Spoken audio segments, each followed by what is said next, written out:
आज नागपुर में press meet के दौरान कांग्रेस नेता विजय वडेट्टीवार ने आगामी लोकसभा चुनाव पर प्रतिक्रिया देते हुए बीजेपी को आड़े हाथों लिया, जिसमें उन्होंने वर्तमान बीजेपी सरकार को तानाशाही और हुक्मशाही पद्धति लागू करने का आरोप लगाया। उन्होंने चुनाव पर बात करते हुए बताया कि इस चुनाव में कांग्रेस के महाराष्ट्र में 5 सीटों पर कांग्रेस की ही जीत होने का दावा उन्होंने किया है। उन्होंने कारण बताते हुए कहा कि आम जनता में वर्तमान बीजेपी सरकार के प्रति काफी रोष और गुस्सा है, जिसके चलते बीजेपी की विदर्भ में जीत होना संभव हो चुका है। वडेट्टीवार से जब चंद्रपुर की कांग्रेस उम्मीदवार प्रतिभा धानोरकर के प्रचार सभा में जाने की बात पूछी गई तो उन्होंने सरल उत्तर देते हुए कहा कि मैं कांग्रेस का सैनिक और पार्टी का कार्य मेरे लिए जरूरी है। उन्होंने बताया कि प्रतिभा धानोरकर को उम्मीदवार मिलने से उनके बीच कोई मतभेद नहीं है। ये हाईकमान का निर्णय होने के कारण वो चंद्रपुर के उम्मीदवार प्रतिभा धानोरकर के प्रचार प्रसार कार्य में पूर्ण रूप से सहयोगी और कार्यरत होंगे। साथ ही उन्होंने जल्द ही होने वाले प्रतिभा धानोरकर के प्रचार प्रसार सभा में सम्मिलित होने की बात कही। उन्होंने आगे बोलते हुए अनेक चुनाव और प्रचार के विषय में बात की, तो आइए जानते हैं उन्होंने अपने बयान में क्या कुछ कहा। आणि मी पूर्वी पण म्हणालो, 5ही ठिकाणी काँग्रेसच्या बाजूने जनता कौल देईल हा विश्वास वाटतोय। जनतेमध्ये विद्यमान सरकारच्या संदर्भात राग आहे, चीड आहे। ज्या पद्धतीनं तानाशाही पद्धतीनं हुकुमशाही पद्धतीनं सरकार काम करत आहे, त्यामुळे लोकांना भीती वाटते की आपण स्वतंत्र भारताचे उद्या गुलाम असू।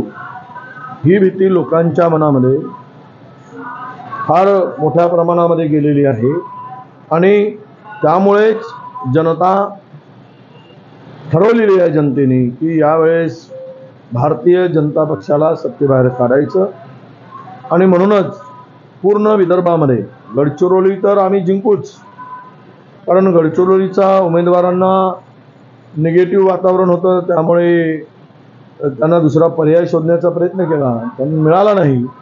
त्यामुळे तिथले उमेदवार हे पडणारच असं गृहीत धरून ती उमेदवारी दिली गेली आणि आमचे नेते किरसान नेते विरुद्ध उभे आहे आणि 100% डॉक्टर नामदेव किरसान त्या ठिकाणी निवडून येतील असा मला पूर्णतः विश्वास आहे। चंद्रपूरला काल प्रतिभा धानोरकर तुम्हाला येऊन भेटून गेलेले आहे। गेल्या काही दिवसात त्यांनी टीकाही केली होती। काय चर्चा झाली? तुम्ही प्रचारात सहभागी होणार आहात का? नाही, मी पक्षाचा कार्यकर्ता आहे, शिपाई आहे आणि मी तसेही जाणार होतो, भेटल्या नसत्या तरी जाणार होतो। आज मी चंद्रपूरला चाललेलो आहे प्रचार सभेमध्ये आणि मी 10 तारीख सुद्धा 9 आणि 10 चंद्रपूरला प्रचारासाठी जाण्याचं मी ठरवलंच होतं। जिथे पक्षाचा उमेदवार आहे तिथे मी जाणार, प्रचार करणार, कारण पक्षाचा कार्यकर्ता नेता म्हणून माझी ती जबाबदारी आहे। भंडारा गोंदियामध्ये भाजपच्या अंतर्गत काही लोकांची नाराजी असल्याची माहिती व्यक्त होते त्या उमेदवाराबाबत। काँग्रेसची काय स्थिती आहे, काय सांगाल? नाही, काँग्रेसचा उमेदवार जरी नौका असला तरी तगडा म्हणजे उमेदवारांच्या संदर्भात कुठलीही तक्रार नाही।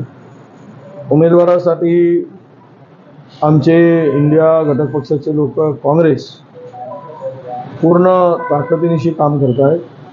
तुम्हाला गोंदिया भंडाऱ्याचा निकाल हा चमत्कारिक निकाल दिसेल हा मला विश्वास आहे। राहुल गांधींची सभा तिथे होणार आहे, पहिली सभा जी आहे विदर्भाची भंडारा गोंदियामध्ये होणार आहे का?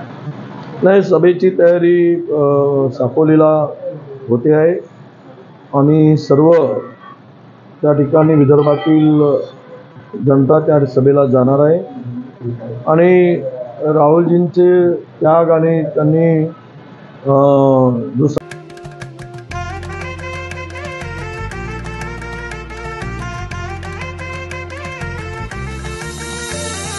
माना पालाचा ना त्या गोत्याचा पसारा लई बाई वाढला। रुसवा नको ग बाई कुणाचा मोठ्यानी उतारा काढला। लगीन घाई सुचून देई खरेदीने पणा काढला। खरेदीला वरसी धीने उत्साह नवा आणला। बांधला बसता बांधला, बांधला बसता बांधला, बांधला बसता बांधला, बांधला बसता बांधला।